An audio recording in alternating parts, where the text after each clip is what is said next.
Welcome back. Well, when our very own Marius Payton was a sports reporter in a former market, he had the chance to interview a high school senior wide receiver right after his team won the state football championship.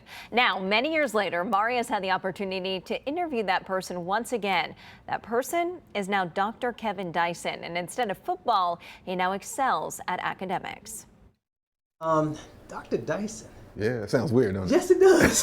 Because I knew you back when. When I was just a kid, man. Yeah. 16, 17, maybe even 18 years old, man. Well, I was 17 because I was senior in high school. From Clearfield High School to the University of Utah to the Tennessee Titans, Kevin Dyson is a competitor no matter the playing field.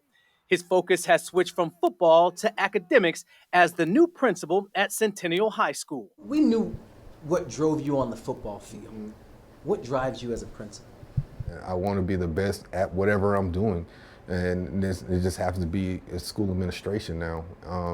And then I want to be the best school wherever I'm at. You know what I mean? It's just, the competitive nature I have in me. So, like I said, man, a lot of the same things that helped me be successful as an athlete, I've been able to kind of translate into life after football. That transition wasn't an easy one. He never imagined becoming a high school principal, let alone getting his doctorate in education. For him, school was always something he had to do to play sports. I'm not afraid to tell my story. I wasn't always Dr. Kevin Dyson, and I told you, I didn't take school serious.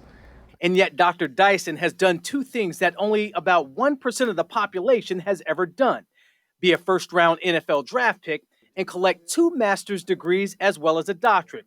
And he's using his story to motivate his students to achieve more than he has. The fact that I was raised by a single mother, I'm the oldest, that I went and got my college degree, and then I went and got my first master's degree, now second master's degree, now I got my doctorate, and then I realize now, how rare it is. Coming off a year disrupted by COVID, Dyson believes this year he has a greater chance of making an impact.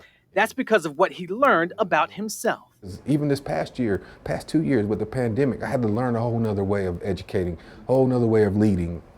And that in itself helped me grow as a person. And he's looking forward to the new year with a new vision for his new school. One of the biggest things I want to do is, again, it's about that ownership. And I think I want the kids to feel ownership in the school, take pride in the schools. And if the students buy in, Dyson will be on his way to making his second career just as successful as his first. I do miss the X's and O's, but I really enjoy this side of education. And so cool to see them meet up again. Well, Dr. Dyson says one of his biggest goals this year is to start building those relationships with his students in hopes that they too will believe in the power of a good education.